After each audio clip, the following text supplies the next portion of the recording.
Hello. In this video I would like to talk about the piece of punctuation which is called the dash.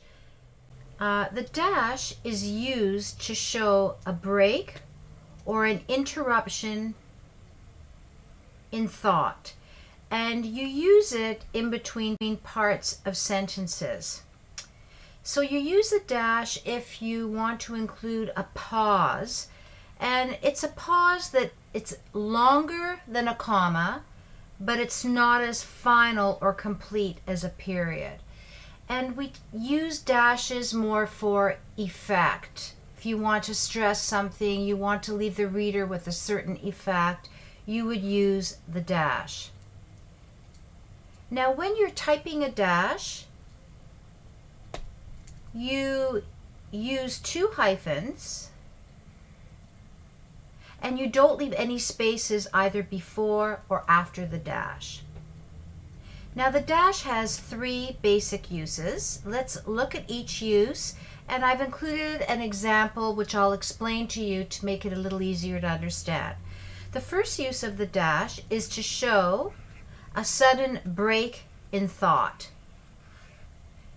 Example, I think, no, I'm certain that I am correct this time.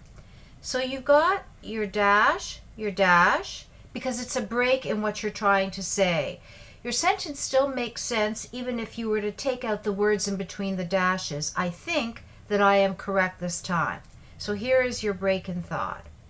Another example is her new suit, red and black, drew a lot of attention. So you're drawing attention to the fact that her suit has colors that really stand out. So red and black would be in between the two dashes.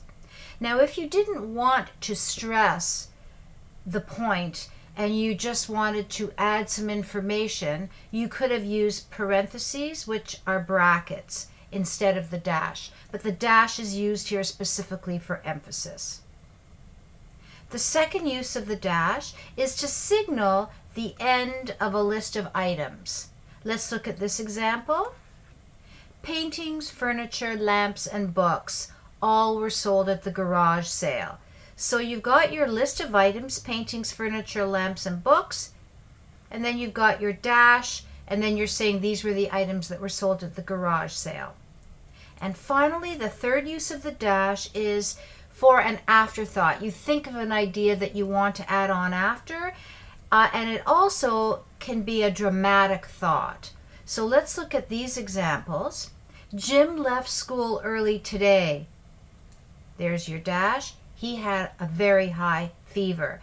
So not only is this an afterthought, he had a very high fever, but you're also using drama here to state why he had to leave school early. And in the next example, history, English, math, and science, there's your dash.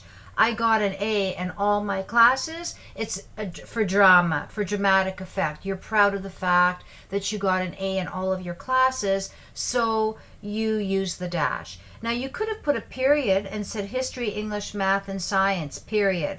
I got all A's in my classes, or I got an A in all of my classes, but it has more effect when you use the dash as opposed to the period. So remember that you use the dash for dramatic effect, but it's very important that you do not use the dash too often. Otherwise, your writing sounds breathless, like you're running out of breath, and you're using it for too much emphasis, and then it takes the effect away from its use. Thank you very much.